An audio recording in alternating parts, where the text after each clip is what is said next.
स्मृति ईरानी जी की बेटी के बारे में कुछ ना कहें, जो कहें उसका कोई कसूर ही नहीं है। स्मृति ईरानी जी ने ज़बरदस्ती काम कराया ना उससे, एक तरह का चाइल्ड लेबर है। तो आप मेहरबानी करके स्मृति ईरानी जी को बोलिए, क्योंकि उनकी गलती है, बेटी की कोई गलती नहीं। तो मोदी जी को बना दें राष्ट्रपति और मुर्मू साहिबा को बना दें प्रधानमंत्री, तो इनकी दूध का दूध और पानी का पानी साफ हो जाएगा। क्योंकि मोदी जी ने खुद कहा है ना 74-75 साल की उम्र के बाद किसी पद पे नहीं रहना। तो अभी द्रौपदी मुर्मू साहिबा तो बहुत छोटी हैं, तो इनको बना दें प्रधानमंत्री और उनको राष्ट्रपति, तब चलेगा। देखिए, मनुवादी मानसिकता ने मजबूरी में, कोई उनका शौक नहीं था इनको बनाना या उनकी मर्जी भी नहीं थी, लेकिन क्योंकि अगर किसी और को बनाते तो वो जीतता ही नहीं, बड़ी बेइज्जती हो जाती आरएसएस की, बीजेपी की और मोदी जी की भी, कि राष्ट्रपति का कैंडिडेट दिया और वह हार गया। तो इस मजबूरी में बनाया गया है राष्ट्रपति साहिबा को राष्ट्रपति। सर आपको क्यों और कोई वजह नहीं है। दिल पे आरएसएस और बीजेपी के सांप लौट रहे होंगे, ये बात हम अच्छे से समझते हैं। क्योंकि देखिए, एक तरफ थे यशवंत सिन्हा साहब और एक तरफ थी एक महिला, और वो भी आदिवासी समाज से। तो यशवंत सिन्हा जी को तो मेरे ख्याल से 5% वोट भी नहीं आने चाहिए थे, फिर भी इतने सारे वोट आए। समझ रहे हैं आप कि आरएसएस और बीजेपी के खिलाफ कितने लोग थे। यदि द्रौपदी मुर्मू जी को वो टिकट ना देते, राष्ट्रपति का चुनाव लड़ने के लिए अपना कैंडिडेट ना बनाते, तो बुरी तरह से उनका कैंडिडेट हारता। तो अब हम ये उम्मीद करते हैं ये सब बातें बेकार की हैं, जो कंट्रोवर्सी की जा रही है वो आरएसएस के या दूसरे मनुवादी मानसिकता के जो दूसरी पार्टियों में लोग हैं, उनके दिल पे सांप लौट रहा है। स्मृति ईरानी कह रही है कि महिला का अपमान क्या है, एक आदिवासी महिला का अपमान क्या है कांग्रेस में? देखिए, मैं ये समझता हूँ स्मृति ईरानी साहिबा ने खुद अपने धन कमाने के लालच में, जो उनकी बेटी हैं, छोटी बेटी हैं, 18 साल की भी नहीं है, वो खुद बता रही थी 18 साल की हैं, वो भी महिला हैं, 18 साल की बच्ची का पैसे कमाने के लालच में गलत इस्तेमाल किया है, चाइल्ड लेबर कराया एक तरह से। क्योंकि आज से नहीं, कई दिनों से वो ये रेस्टोरेंट चला रही हैं। अब अगर बच्ची को खाना बनाने का शौक़ है तो वो घर वालों को भी खिला सकती हैं, अपने दोस्तों को पका के भी खिला सकती थी, लेकिन उनसे एक रेस्टोरेंट ज़बरदस्ती चलाया गया। ये है असली विषय। क्योंकि स्मृति ईरानी जी हर जगह से पैसा निकालने के चक्कर में ही रहती हैं, पैसा लूटने के चक्कर में ही रहती हैं। तो जो अपनी बेटी को नहीं छोड़ रही, वो महिलाओं की क्या बात करेंगे।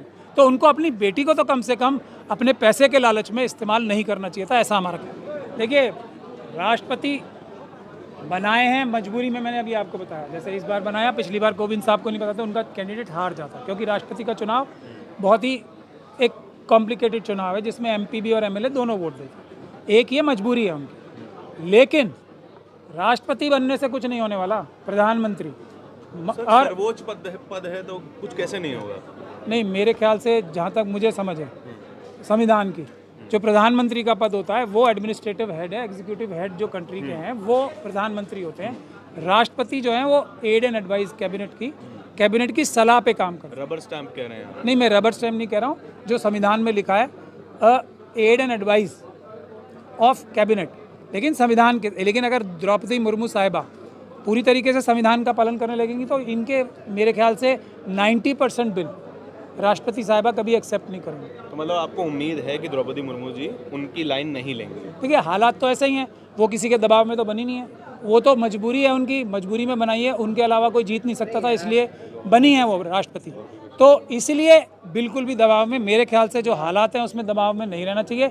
इन्हें खुल के बाबा साहब डॉक्टर भीमराव अम्बेडकर ने जो संविधान बनाया है उसको पालन कराने के लिए, उस पर अमल कराने के लिए पूरी ताकत से काम करना चाहिए। कोई इनका बाल भी बाका नहीं कर सकता, कोई आरएसएस का हो, बीजेपी का हो या किसी और पॉलिटिकल पार्टी का मनुवादी मानसिकता का व्यक्ति हो, वो अपने दिल में बुरा तो मान सकता है, दिल पे सांप तो लौट सकते हैं, कोई इनका कुछ कर नहीं सकता।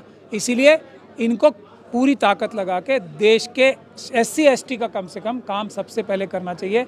ऐसे जो अत्याचार व्यभिचार SC ST के साथ हो रहे हैं उसको कम से कम राष्ट्रपति साहिबा खत्म करने की शक्ति रखती है, उनको कोई रोकने वाला बिल्कुल नहीं। सर, आपको आदिवासी महिला के लिए आप कह रहे हैं कि उनकी मजबूरी थी, लेकिन यशवंत सिन्हा भी तो 2 साल पहले बीजेपी में थे, उनके बेटे तो अभी बीजेपी में ही। देखिए, वो तो देखिए मैं कमेंट नहीं करना चाहता, क्योंकि अभी मैं ये नहीं चाहता कि ऑपोजिशन कमज़ोर हो। लेकिन बात सिर्फ इतनी है, SC ST OBC माइनॉरिटीज़ और महिलाएं एक ग्रुप हैं देश में और बाकी बचे हुए दूसरा ग्रुप है। तो इस ग्रुप में 92.5% लोग आते हैं। ये लोग ईमानदार, सच्चे और मेहनती, संविधान के मानने वाले ज़्यादातर होते हैं। कुछ लोग इनमें भी गलत हो, मैं करना पड़ा ना, इसीलिए तो भारतीय जनता पार्टी का कैंडिडेट जीता है राष्ट्रपति का, हार जाता मैं यही तो कह रहा हूँ कि अगर मुर्मू साहिबा में और यशवंत सिन्हा साहिबा, यशवंत सिन्हा साहब की कास्ट पता है ना आपको, में चुनना पड़ेगा तो सबकी मजबूरी है, इनको ही चुनना पड़ेगा, नहीं तो वोट नहीं मिलेंगे अगली बार। विपक्ष को इस बात को सोचना चाहिए। विपक्ष ने सबसे बड़ी गलती की है, क्योंकि मानसिकता तो वही है ना। अगर ये मानसिकता त्यागेगी नहीं विपक्ष, तो मानसिकता क्या, विपक्ष को सभी पार्टियों को चाहिए। देखिए जैसे तमिलनाडु में सबसे अच्छी सरकार चल रही है और वो सबसे मजबूत सरकार चलेगी आगे आने वाले टाइम तक। क्यों? क्योंकि वो जो संविधान में जिसकी जितनी संख्या है उसको उतना हक दे रहे हैं, ईमानदारी के साथ दे रहे हैं, तो वो सरकार बहुत ही मजबूती से चलेगी। बाकी सारे जो सरकारें हैं वो उनके मन में सांप लौट रहे होते हैं, जैसे भारतीय जनता पार्टी और आरएसएस के मन में द्रौपदी मुर्मू साहिबा को राष्ट्रपति बनाने के टाइम पे कितने सांप लौट रहे होंगे उनके दिल में। बाकी पार्टियों में भी ऐसे हो रहा है। तो बजा रहे हैं, मिठाई बांट रहे हैं। वो तो मुंह दिखाने पे बजाते हैं, मुंह दिखाई है।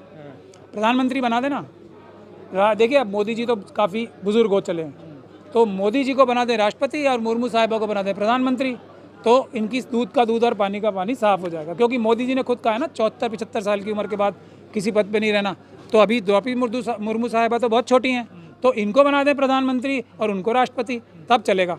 सर, देश में तमाम महिलाओं पर अत्याचार होते, स्मृति ईरानी संसद में नहीं बोलती हैं। अगर कांग्रेसी नेता के मुंह से कोई शब्द निकल जाता तो उस पर बड़ा तीखा प्रहार करती हैं वो संसद में। देखिए उनकी मजबूरी है, अब वो खुद महिला हैं और महिलाओं के विरोध में काम करती हैं, तो समझ लीजिए कि मनुवादी मानसिकता की कितनी उनके ऊपर प्रेशर होगा। और उनको एक थोड़ा पैसे का लालच बहुत रहता है, ये ऐसा बहुत चीज़ों में साफ नज़र आता है। तो उन्होंने तो जैसा मैंने भी बताया, और बेटी को भी आपने कहा, वो कह रहे हैं कि आप लोग उनकी बेटी को बदनाम कर रहे हैं। नहीं, हमने जाती है, हम ना कोई रेस्टोरेंट ना कोई बार है उनके नाम पर। मैं यही तो कह रहा हूँ, वो उनकी बेटी बिल्कुल बेगुनाह मासूम है, ये करा रही हैं उनसे गलत काम। वो तो कॉलेज, हाँ वो कॉलेज ही जाना चाह रही होंगी, ये तो ज़बरदस्ती नहीं तुम्हें बैठना पड़ेगा यहाँ पे, वरना क्यों एक बच्ची क्यों रेस्टोरेंट चलाएगी ना, बताओ आप। उसके तो इतने सारे सबूत हैं, क्यों झूठे लाइसेंस पे काम करेगी एक बच्ची तो मासूम है। जो कौन करवा रहा है, उनका गार्डियन कौन है, वो तो स्मृति ईरानी जी है ना, तो दोष सारा उनका है और बच्ची पे दोष मंडा जा रहा है। मैं उन सभी लोगों के खिलाफ हूँ और मैं उनसे गुजारिश करता हूँ कि स्मृति ईरानी जी की बेटी के बारे में कुछ ना कहें, जो कहें उसका कोई कसूर ही नहीं है। स्मृति ईरानी जी ने ज़बरदस्ती काम कराया ना उससे, एक तरह का चाइल्ड लेबर है, तो आप मेहरबानी करके स्मृति ईरानी जी को बोलिए, क्योंकि उनकी गलती है, बेटी की कोई गलती नहीं। सर, द्रौपदी जी का एक वीडियो वायरल हो रहा था, इसमें कुछ पंडे हैं गंगाजल टाइप का छिड़क रहे हैं, कुछ शुद्धिकरण टाइप कर रहे हैं, क्या कहना सर उसमें? शुद्धिकरण पंडित करेंगे, वायरल हो रहा है ऐसा। पंडित शुद्धिकरण करेंगे, उससे तो उल्टा होता है। पंडितों के कोई भी काम करने से उल्टा होता है, अच्छा, शुद्धिकरण नहीं होता, खराब होता है कोई भी। तो अशुद्ध हो गई है वो। अरे कोई भी पंडित काम करेंगे, मैंने तो देखा नहीं है भाई लोग, पंडित जिस चीज़ को भी हाथ लगाएंगे, जो मनुवादी मानसिकता के पंडित हैं, वो चीज़ अपवित्र हो जाती है, संविधान के हिसाब से अपवित्र हो जाती है। ये क्या कह रहे हैं आप? पंडित तो किसी चीज़ को शुद्ध कर ही नहीं सकते ना, ये तो उनकी कैपेसिटी ही नहीं है। संविधान के अनुसार है पवित्र हो जाएगी ना, उनके अनुसार तो पवित्र करते तो मनुस्मृति के मानने वालों के हिसाब से जो पवित्र होती है चीज़, मतलब इंसान के बराबर नहीं होता, क्या वो पवित्र चीज़ होती है? मतलब कि छुआछूत होनी चाहिए, ये पवित्र बात है। लोग पढ़ाई नहीं करने चाहिए, पवित्र बात है। लोग एक जगह से पानी नहीं पीने चाहिए, ये पवित्र बात है। लेकिन संविधान तो नहीं कहता ना सर, अशोक स्तंभ की पूजा पाठ कीजिए, अर्चना कीजिए। बिल्कुल नहीं कहता। तो वो भी तो किया इन्होंने सर, किन्होंने? मोदी जी ने खुद करवाया। नहीं, मोदी जी ने तो देखिए, मोदी जी तो वो भी ना समझ है बेचारे, उनको चीज़ों का पता नहीं है, उनको पता नहीं है। एक एक्ट है इस बारे में, जो सिंबल होता है ना, राष्ट्रीय सिंबल, उसमें छेड़छाड़ किया जाना वो अपराध होता है। तो मोदी जी से जो उनके सलाहकार है ना, उन्होंने अपराध करा लिया है। अगर कोई व्यक्ति एफआईआर कराने जाएगा तो एफआईआर तक हो सकती है इस बात पे, क्योंकि उसकी छवि चेंज कर दी गई है। पर उनको पता नहीं है, उनकी गलती नहीं है मोदी जी के, उनके सलाहकार, कम से कम उन्हें सलाहकार अच्छे रखने चाहिए, पढ़े लिखे। बड़ी गलती कैसे कर सकते हैं राष्ट्रीय प्रतीक के साथ? वो करी दी उन्होंने, पूरी दुनिया में तो उनका लोहा माना जाता बताइए। नहीं तो कर दी ना उन्होंने, हाथ कंगन को है ना वो आरसी क्या और पढ़े लिखे को फारसी क्या, ये बात है। तो इसीलिए मोदी जी ने वो गलती कर दी है। तो लेकिन फिर वहाँ उनकी गलती नहीं है। वो देखिए, वो तो अपने आप को बहुत चीज़ों में हैं वो होशियार, जैसे कैसे अच्छा कपड़े पहनने हैं, कैसे अच्छे, मतलब जो उनकी अपीयरेंस है उसमें वो परफेक्ट है, उनसे अच्छा पूरे दुनिया में कोई नहीं है। कपड़े कैसे पहनने, कपड़े किस कलर कॉम्बिनेशन को पहनना है, उसमें वो सबसे अच्छे हैं। और जो टेलीप्रेम्प्टर होता है ना, प्रॉम्प्टर, उसको देख के भाषण कैसे देना है जैसे कि असली जैसा लगे, उसमें वो दुनिया में सबसे बेहतरीन आदमी, ये उनकी खासियत है। लेकिन अब ये कि इकोनॉमिक्स कैसे चलनी है देश में राष्ट्रीय जो सिंबल हैं वो कैसे लगने चाहिए और देश कैसे चलाना है, चाइना से देश को कैसे बचाना है, और जो ये छोटे मोटे काम है ना, जैसे चाइना से कैसे बचाना है, ये उनके बस की बात नहीं है। उसके लिए उन्हें अच्छे सलाहकार चाहिए होंगे जो उनके पास नहीं है। इसीलिए देश का जो बेड़ा गर्क हो रहा है ना आज, मोदी जी के अच्छे सलाहकार ना होने की वजह से। सर गुजरात में शराब बंद है कई वर्ष से, लेकिन उसके बावजूद करीब 45 लोगों की मौत हो गई जहरीली शराब पीने से सर गुजरात में। देखिए, जो मोदी जी को भी नहीं आती थी ये चीज़, वही तो मैं कह रहा हूँ, एडमिनिस्ट्रेशन आता ही नहीं है। और उनके जो फॉलोअर्स हैं, जो वहाँ के चीफ मिनिस्टर, उन्हें इस सब चीज़ों का उनका अंदाज़ा नहीं है। उनके लिए हमारी एक ही सलाह है कि वो अच्छे पढ़े लिखे ईमानदार सलाहकार ढूंढे, जो कि उनकी नज़र से बहुत मुश्किल है ढूंढना, क्योंकि उनकी नज़र में करप्शन, पैसा लेना और मनुवाद ज़्यादा घुसा हुआ है। लेकिन कुछ लोगों को तो कम से कम ढूंढें जो ईमानदार, सच्चे हों, जो देश के लिए काम कर सकें, देश की जनता के लिए काम कर सकें।